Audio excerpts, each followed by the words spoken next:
Assalamualaikum warahmatullahi wabarakatuh dan salam sejahtera kepada Ustadz dan semua rekan-rekan yang saya hormati sekalian. Diharapkan kita semua berada dalam lindungan Allah Subhanahu wa taala dan dalam keadaan baik. Stay safe, stay home. Kita jaga kita. Nama saya Siti Fatin binti Muhammad Mahdi. Nombor metrik SC 19072. Saya Muhammad Amir Rafiq bin Muhammad Fazil. Nombor metrik saya SA 19069. Nama saya Muhammad Razmi Shah. Saya Atika Rini binti Yusri, ID SC 19070. Nama saya Muhammad Aiman bin Zulkifli. Nombor metrik TH 19013. Nama saya Ahmad Syamil bin Tajar Azhar. Topik yang kami pilih untuk keruntuhan moral ialah isu rasuah di Malaysia. Perkataan rasuah ini berasal daripada bahasa Arab iaitu ar-rishwah, and rasuah ni juga adalah salah satu jenayah lain seperti merompak, memeras ugut, menipu dan sebagainya. Dari segi undang-undang Malaysia, semua perkataan memberi atau menerima suapan adalah dikira sebagai rasuah. Rasuah merupakan satu jenayah atau kesalahan mengikut Akta Suruhanjaya Pencegahan Rasuah Malaysia 2009. Hari ini saya akan membentangkan makna rasuah dan faktor-faktor mendorong kepada rasuah. Makna rasuah adalah sesuatu perbuatan yang memberi atau menerima untuk seseorang individu itu tidak melakukan tugasan mereka. Sesuatu yang dimaksudkan itu boleh terdiri daripada wang, hadiah, jawatan dan perkhidmatan. Faktor-faktor yang mendorong kepada rasuah di sini terdapat 5. Yang pertama adalah kelemahan peribadi, iaitu sikap seseorang itu mahu hidup mewah dan ingin cepat kaya akan mendorong seseorang itu menerima rasuah. Dari sudut agama Islamnya, merujuk kepada kelemahan iman seseorang Muslim. Yang kedua adalah kelemahan kepimpinan dan pengurusan organisasi, iaitu kurang pemantauan dan tidak mematuhi prosedur-prosedur yang ditetapkan oleh organisasi akan menyebabkan ianya mudah terdedah kepada rasuah seperti penyelewengan. Yang ketiga adalah persaingan dalam pembangunan ekonomi masa kini. Rasuah ni merupakan jalan pintas untuk seseorang individu itu mendapatkan tender atau projek dengan mudah. Yang keempat adalah politik. Rasuah dari sudut politik ni pula adalah untuk membeli kuasa atau meraih undi dengan mudah. Yang kelima pula adalah sosial dan budaya. Dalam masyarakat majmuk di Malaysia ni yang mengamalkan tradisi memberi hadiah seperti wang dan kebendaan sempena hari perayaan atau majlis hari jadi. Hal ini akan memudahkan pemberi rasuah memberi kepada penerimanya dengan mudah tanpa disedari. Nama saya Muhammad Razmi Shah. Saya akan membentangkan tajuk pasal isu semasa. Antara kes-kes jenayah rasuah yang telah berlaku di Malaysia mencegah lebih baik daripada memati. Hindarilah rasuah demi masa depan generasi yang akan datang. Saya akan bagi satu contoh berita terkini pasal rasuah. Adik Zahid Hamidi bayar 2 banglo RM59 juta guna cek pemegang amanah Yayasan Akal Budi, iaitu pada tarikh Jun 16, 2020, Kuala Lumpur. Mahkamah Tinggi Kuala Lumpur diberitahu bahawa adik kepada Datuk Seri Dr. Ahmad Zahid Hamidi membeli 2 banglo di Country Heights, Kajang bernilai 59 juta menerusi cek tahun Lewis Company, pemegang amanah Yayasan Akal Budi. Saksi pendakwaan ke-57, pengarah Big Garden Holding Sdn Bhd Tan Sri Lee Kim Tong dan Lee Kim Yu 65 berkata cek tersebut untuk pembayaran penyelesaian jualan bagi 2 buah banglo setingkat milik syarikatnya. Dakwaan yang kedua pula, dakwaan penyelewengan RM 50 juta anak syarikat sebuah universiti tempatan disiasat. Jun 2020. Halustar, Suruhanjaya Pencegahan Rasuah Malaysia SPRM Negeri Kedah bertindak menyerbu sebuah pejabat anak syarikat sebuah universiti awam terkemuka di utara tanah air pada Khamis ini. Menurut sumber, serbuan terbabit mempunyai kegiatan dengan dakwaan penyelewengan dalam pembelian dan peruntukan tambahan aset yang dianggarkan bernilai lebih 50 juta oleh anak syarikat tersebut. Jelasnya bahawa aset yang dibeli di Lembah Kelang sekitar tahun 2017 itu kini tidak lagi dapat berfungsi dan beroperasi seperti biasa. Ini salah satu contoh, ini antara contoh rasuah yang berlaku di Malaysia di Kuala Lumpur Politik. Slide seterusnya, rukun negara. Saya akan beritahu kandungan rukun negara. Kepercayaan kepada Tuhan, kesetiaan kepada raja dan negara, keluaran perlembagaan, kedaulatan undang-undang dan kesopanan dan kesusilaan. Itu saja daripada saya. Assalamualaikum warahmatullahi wabarakatuh. Di sini saya akan membentangkan salah satu isu semasa yang telah kami pilih, iaitu rasuah.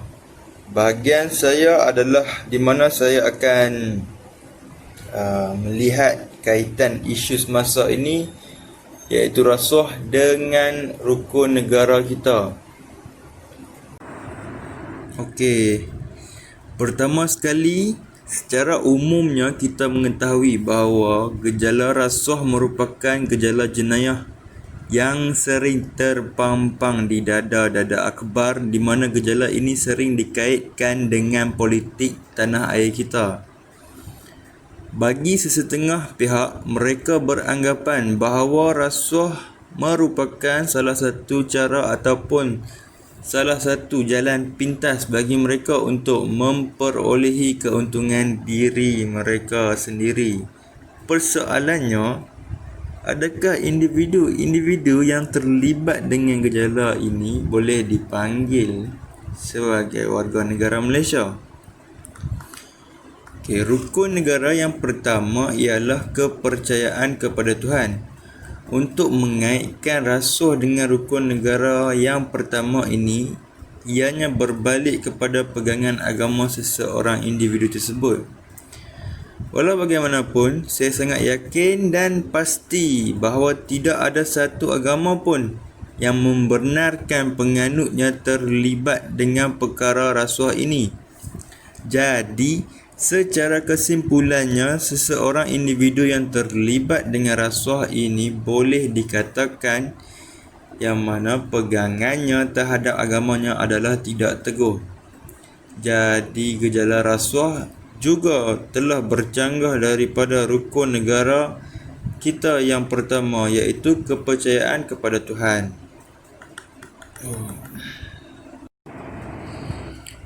Seterusnya, kaitan rukun negara keempat, yakni kedaulatan undang-undang dengan rasuah.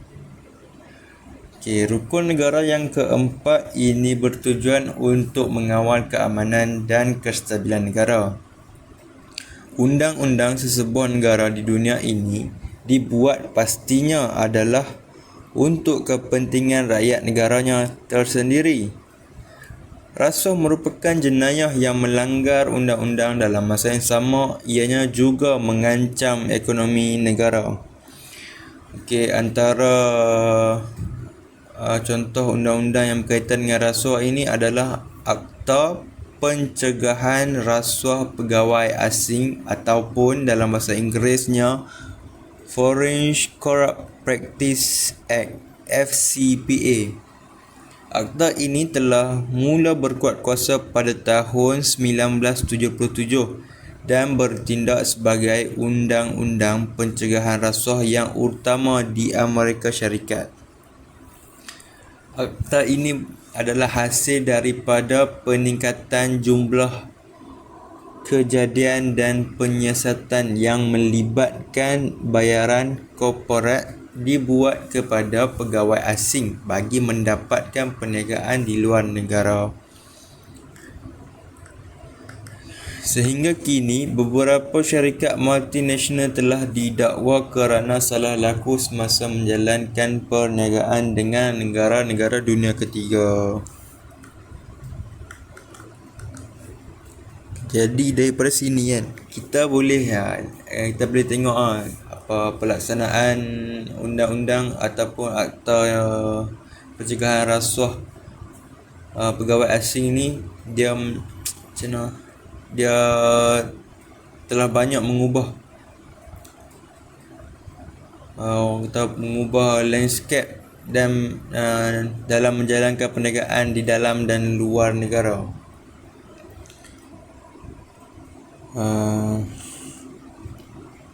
Secara konklusinya, gejala rasuah jelas sekali tidak selari dengan rukun negara yang keempat, iaitu kedaulatan undang-undang. Okey, saya rasa setakat itu saja pembentangan saya pada kali ini. Okey, saya harap Ustaz boleh bagi markah tinggi-tinggi kepada saya dan rakan-rakan. InsyaAllah. Sekian, terima kasih. Jauhi rasuah, Anda mampu mengubahnya. Pada hari ini, saya akan menceritakan tentang falsafah pendidikan kebangsaan. Falsafah pendidikan kebangsaan diilhamkan daripada Penyata Razak 1956 dan Laporan Rahman Talib 1960. Tujuan falsafah pendidikan kebangsaan adalah untuk melahirkan insan yang seimbang dan harmonis dari 4 aspek yang penting. Insan yang seimbang dan harmonis mempunyai ciri-ciri jasmani, emosi, rohani dan intelek yang tinggi. Falsafah pendidikan kebangsaan juga bertujuan untuk melahirkan warga negara yang berilmu pengetahuan, amanah, berketerampilan, berakhlak mulia serta bertanggungjawab. Oleh yang demikian, dengan adanya falsafah pendidikan kebangsaan, akan wujudnya modal insan yang akan berbakti kepada keluarga, masyarakat, agama serta negara yang tercinta. Rasuah dan falsafah. Gejala rasuah adalah satu jenayah yang serius dan berlawanan dengan tujuan falsafah pendidikan kebangsaan diwujudkan.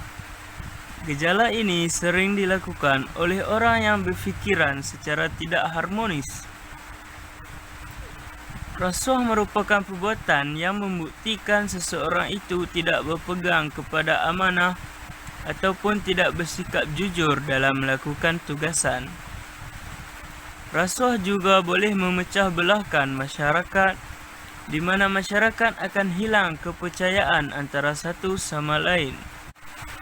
Hal ini secara tidak langsung akan mencetuskan pergaduhan antara sesama masyarakat.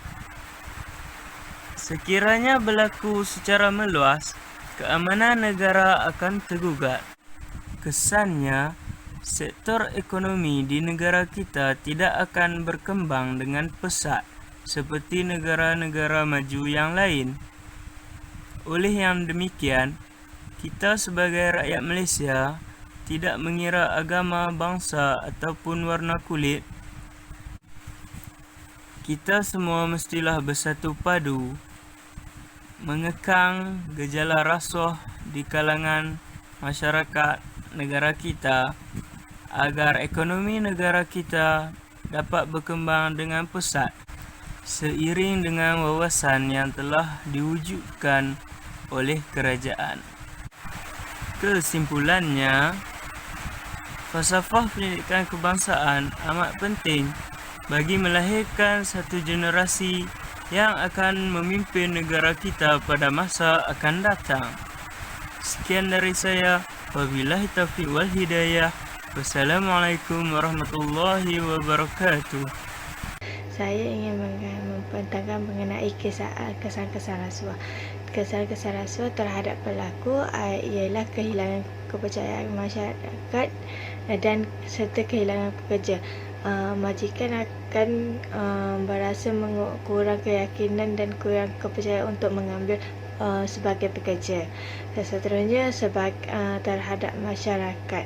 Masyarakat menjauhkan jurang di antara perbezaan di antara golongan miskin dengan golongan kaya.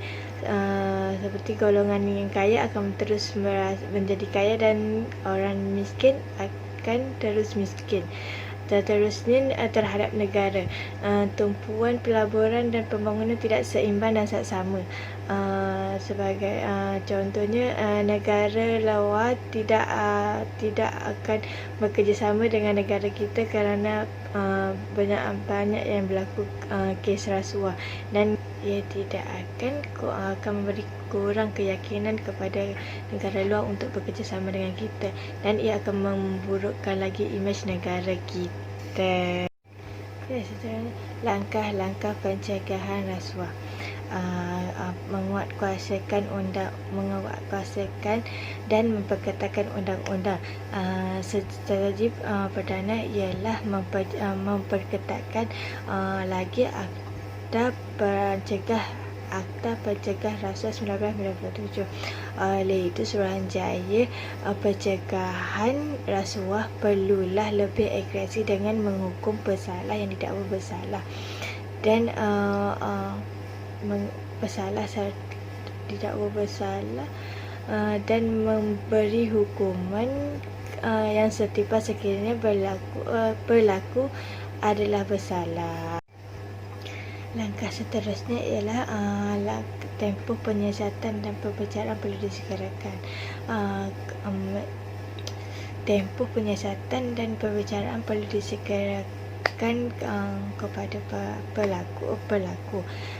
Kebiasaannya kes yang lama akan digugurkan dan ialah memberikan keyakinan kepada pelaku kerana kerajaan tidak begitu komited terhadap pembicaraan. Oleh itu kita perlulah percepatkan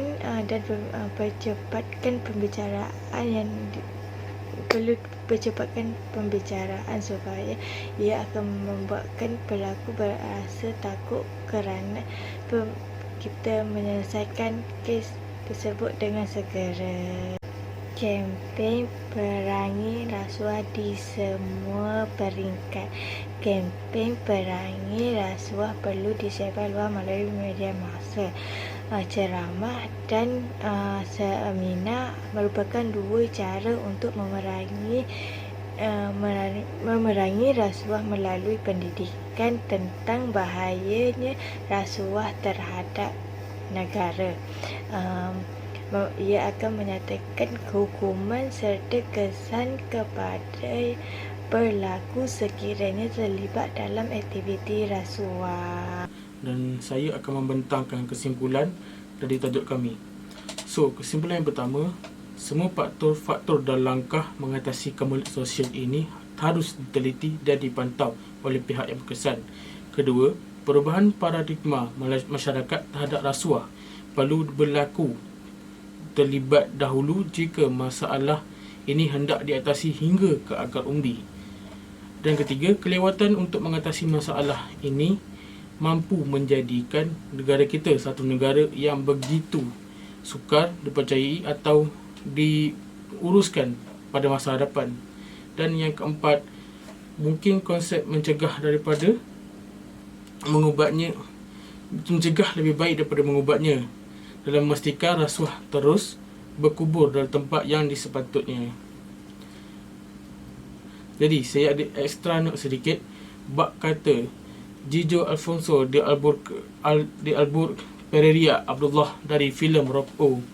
Sekarang ni ada 3 perkara yang boleh menjatuhkan sebuah negara. Kan? 1, rasuah. Okey. 2, tak menepati masa. Pun gua okey. 3, cinggir. Oleh itu, elakkan serta jauhi rasuah untuk membentuk modal insan yang berguna terhadap agama, bangsa dan negara. Sekian, terima kasih.